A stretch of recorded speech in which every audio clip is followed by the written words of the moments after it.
இன்றைக்கி நாம் பார்க்க போகிறது ஒரு complete fun emotion relationship drama கலந்த ஒரு தெலுங்கு படம். காலையில் 5 மணி இருக்கும். ஹீரோ கௌதம் ஒரு ஆட்டோவில் ஏற்றான். அவன் ஃபோனில் பேசுகிறது கேட்டுட்டு ஆட்டோ டிரைவர் லவ்குஷாக்கு புரிஞ்சிடுது இது லவ் மேரேஜ் கேஸ்னு. அப்போது கௌதம் சொல்கிறான், இன்றைக்கி காலையில் அந்த பொண்ணுக்கு கல்யாணம், அதுக்குள்ளே அவளை கூட்டிகிட்டு போகணுன்னு. பொண்ணு வீட்டுக்கு போனதும் பொண்ணு வெளியே வரா. ஆனால் ஒரு உறவினர் அவங்கள பார்த்துட்டு கத்த ஆரம்பிச்சிடுறாங்க. பொண்ணு ஓடுறா. அவங்க பின்னாடி அந்த பொண்ணோட சொந்தக்காரங்க துரத்துறாங்க. ஆனால் கிளெவராக ஆட்டோ டிரைவர் லவ்குஷா அவங்களுக்கு ஆஃப் பண்ணி இருவரையும் தப்பிக்க வச்சிடறான்.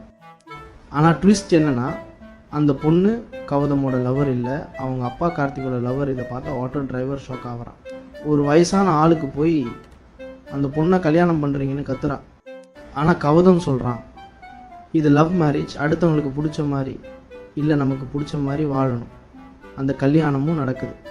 அடுத்த பக்கம் கதையில் வர ராமலிங்கம் ஒரு ஸ்ட்ரிக்ட் லாயர், லவ் மேரேஜ்க்கு முழுசாக எதிரி. அவரோட மகள் நித்யா கௌதமை காதலிக்கிறாள்.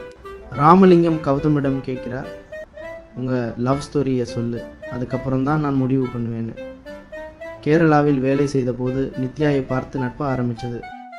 அவளை டிஸ்ரெஸ்பெக்ட் பண்ணி ஆட்களை எதிர்த்து நின்னது அந்த ப்ரொடெக்ஷன் தான் காதலாக மாற்றுச்சு அப்படின்னு சொல்கிறா.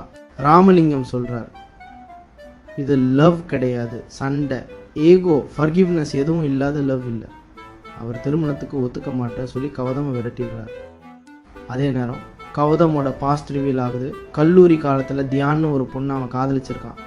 அவளோட ரெஜிஸ்டர் மேரேஜ் கூட நடந்திருக்குது. ஆனால் ஈகோ அப்பாலஜி இஷ்யூ காரணமாக அந்த ரிலேஷன்ஷிப் உடஞ்சிருது. இப்போ ப்ரெசென்ட்டில் கௌதம் நித்யாவை கல்யாணம் பண்ண ரெஜிஸ்டர் ஆஃபீஸ் போகும்போது தான் அந்த பழைய மேரேஜ் ப்ராப்ளம் வெளியே வருது. டிவோர்ஸ் சர்டிஃபிகேட் இல்லாமல் நீ மறுபடியும் கல்யாணம் பண்ண முடியாது இன்னும் ரெஜிஸ்டர் ஆஃபீஸர் சொல்கிறாரு. ஆனால் கௌதம் ஃபேக் டெத் சர்டிஃபிகேட், லாய்ஸ், எக்ஸ்கியூசஸ்னு உண்மையை மறைக்க முயற்சிக்கிறான். அதே நேரம் கௌதம் நித்யா வேலை பார்க்குற அதே ஆஃபீஸில் தியா நியூ டீம் லீடராக ஜாயின் பண்ணுறான். உண்மை வெளியில் வர ஆரம்பிக்குது. கௌதமோட லாய்ஸ் ஒன்றுனா உடையுது. கடைசியில் கௌதம் ஒரு பெரிய முடிவுக்கு வரான். ஏகோ தான் எல்லா பிரச்சனைக்கும் காரணம். அப்பாலஜி சொல்ல தெரியாததே அவனோட தோல்வின்னு கௌதம் தன் தவறுகளை அக்செப்ட் பண்ணிக்கிறான். இந்த படத்தோட கோர் மெசேஜ் என்னென்னா, லவ் மேரேஜை விட லவ்வில் ஆனஸ்டி, அப்பாலஜி, ரெஸ்பான்சிபிலிட்டி இருக்கிறது தான் ரொம்ப முக்கியம். நீங்கள் pure relationship drama, clean fun விரும்பினா இந்த மூவி ட்ரை பண்ணலாம்.